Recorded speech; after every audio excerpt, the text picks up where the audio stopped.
The call came at 2 a.m. I was still half in the desert, half in my own bed.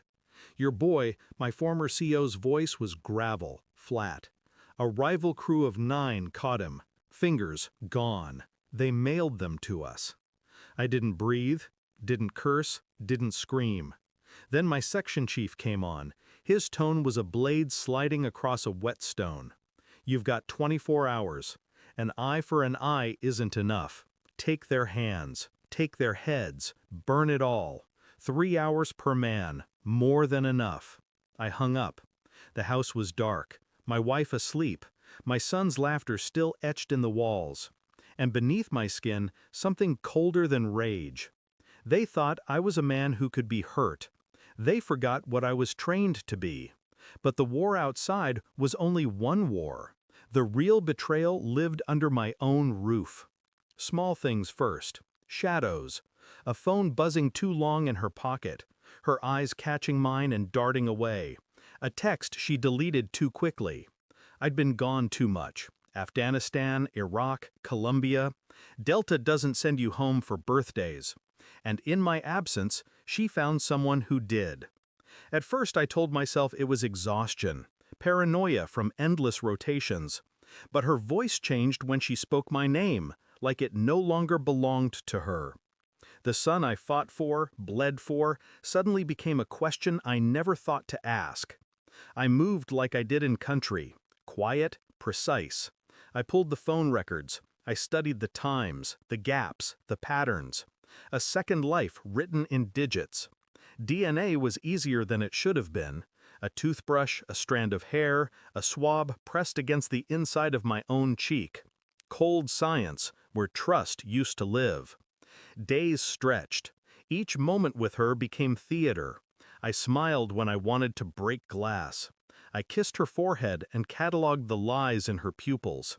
She thought she was careful. She wasn't. Every mission taught me patience. Patience is a weapon sharper than steel. The results came back sealed in a white envelope. It weighed less than air. And inside it, the ground under my life collapsed.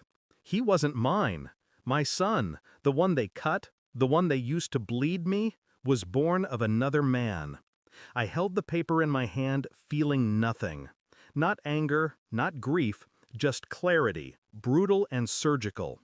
That night, I slid the envelope across the table. She frowned, confused, then opened it. Her face broke piece by piece. Eyes wide, mouth trembling. The blood drained until she looked like ash wearing skin. "Please," she whispered. I said nothing. I just watched. She begged, sobbed, reached across the table. I pulled my hand back like she was a stranger. And that was the truth. She was. My revenge wasn't loud. It wasn't fists or shouting. It was precision. I'd already spoken to my lawyer. Accounts separated, property divided, custody irrelevant now.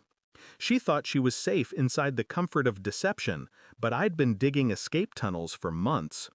When I slid the divorce papers across to her, they landed like a guillotine. "I knew," I said. Her tears froze. "I knew before the test. I wanted proof. Proof you couldn't run from." Her sobs turned into screams, pleas into bargains. She fell to her knees as if that would undo years of betrayal.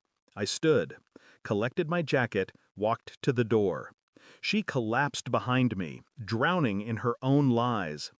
The house was quiet when I left, too quiet for the years I'd given it.